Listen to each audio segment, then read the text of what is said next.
to R. S. Number 840. Pinus strobus. This is our provincial tree. Yep. Sorry. And I brought you all the way back here to see young ones, which we just walked through. Yeah. 5 needles, soft needles, so we call Pinus strobus. And then over here are old ones, older ones, Pinus strobus. And you can see how the form changes dramatically as the tree ages.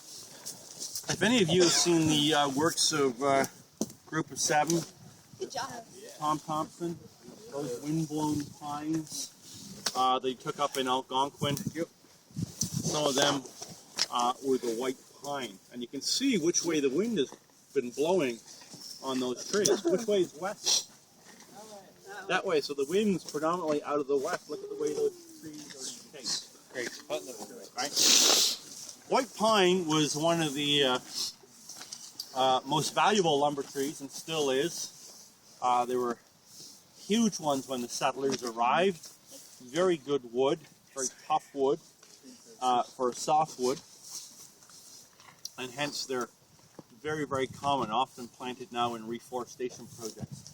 Negative is they're not very urban tolerant. They're extremely susceptible to salt spray. If you see plantations of these planted along 400 series highways, especially young plantations where they're still thick and damp slows down, you'll see that they go brown in winter, and that's needle desiccation caused by salt. Salt burn. Salt is hygroscopic. It draws moisture out from things. It draws the moisture out from the cells of the needles, and thus causing desiccation and browning.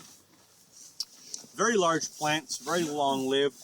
I don't know if we've got any cones here. Well, there's a remnant cone here, but the cones are really quite coarse, long, and they're resinous. And I think I passed some of these around last week, but you'll be able to identify the cones very, very easily. And don't put them in your pocket because they warm up.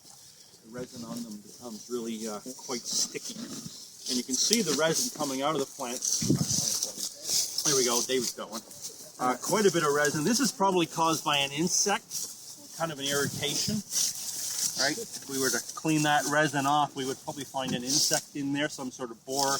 You'll often see these resin stains. You'll see that the plant, as it's young, the bark is fairly smooth. You go and look at the older plants, you'll see that it's quite furrowed and rigid. 5-needled, very, very soft pine with a slight blue stripe to the underside of them. And you'll see in this windbreak here, as you look on the outside of them, you'll see some yellowing in them as well as they age.